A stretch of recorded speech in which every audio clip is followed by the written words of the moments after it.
Last week, not gonna lie, it was probably one of the worst weeks I've ever had owning a business. I don't know if it was the moon, the retrograde, whatever they call it. It was aligned with those dates, so I'm gonna blame it on that. But it was a week from hell. Everything that could have gone wrong went wrong. It was very stressful. However, there are a few things, 5 or 6 things that I always do or change in mindset or rely on or look to do when those moments come about. And fortunately, it is very rare that these things happen. Maybe once a year it goes, shit hits the fan. But it was one of those weeks last week and I was just like, oh my God, it's just bad. It wasn't anything like life-threatening or anything like that. It was absolutely fine. However, it was just an accumulation of things that cropped up across the week, and it was just something that we had to get on with and we had to deal with in a sensible way. And the first thing really, and this is quite cold, is I take my emotion away from the situation. So whether it be a HR issue, whether it be something with operations, whether it be a sales issue, I always take the emotion out of it when I'm making a decision, because emotion fuels things that you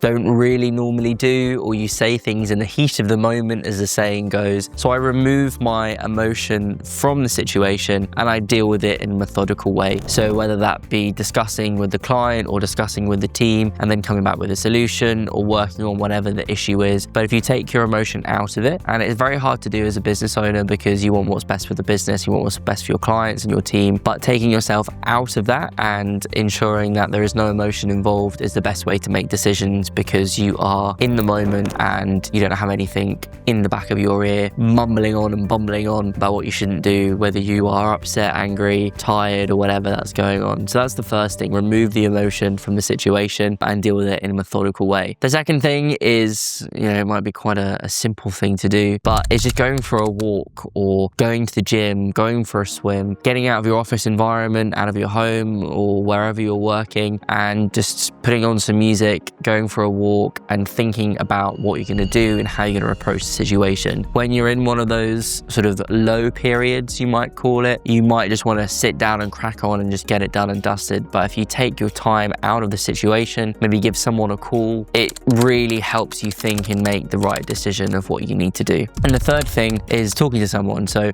whether it be your therapist, whether that be a friend, a mentor, business partner, one brain on its own is good, but if you can bring in other people's decisions, if they are informed decisions, and I don't mean some random person that you're going to ask for business advice from, I mean people in your industry that know what's going on and how to deal with things, can be really, really helpful, because they might be able to suggest things that you haven't thought of. So really important to do that. If you go into the link in the comments, you'll see a link to my school group, which is called The Foundry, which is male entrepreneurs, support group, networking vibe. If there's anything in there, I always jump on it of what anyone needs help with. We have monthly calls as well, where you can bring these problems to the calls and other people will help you in working around that, which I think is really important, to have that support and that network around what you're doing, especially as male entrepreneurs. We often don't talk about feelings and things like that, and having a support group and networking is really important to do so. So check it out below. It's completely free to join. I just need to approve you. We've got like 60 members in there or something. It's really exciting. But rely on your network, rely on your support and your friendship group, because it's really, really going to help in terms of what you're doing.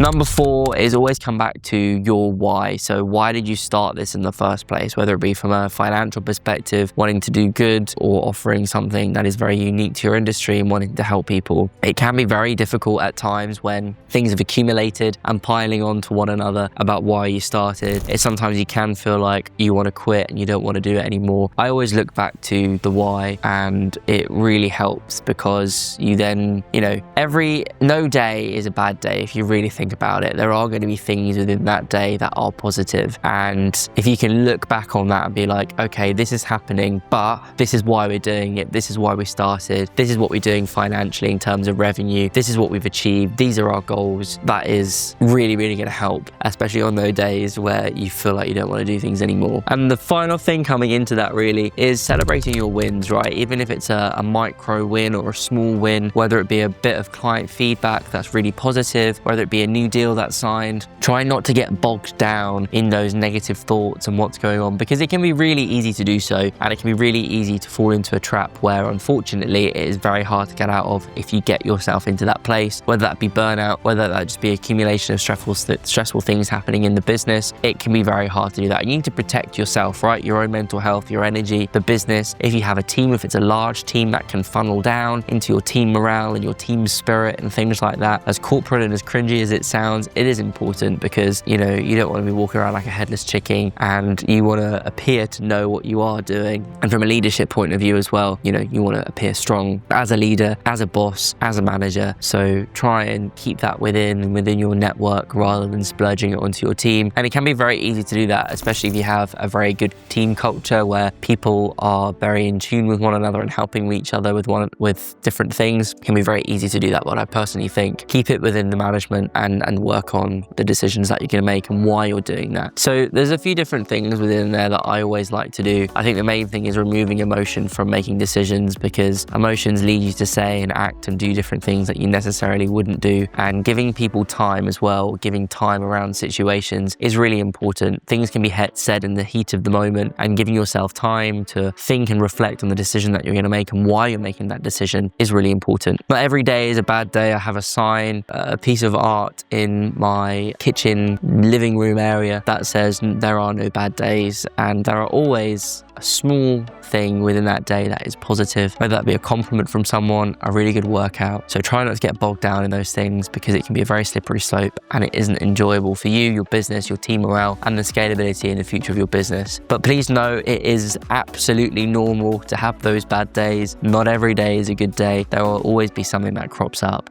But the most important thing is to stay awesome, to stay safe, but most importantly, stay nerdy.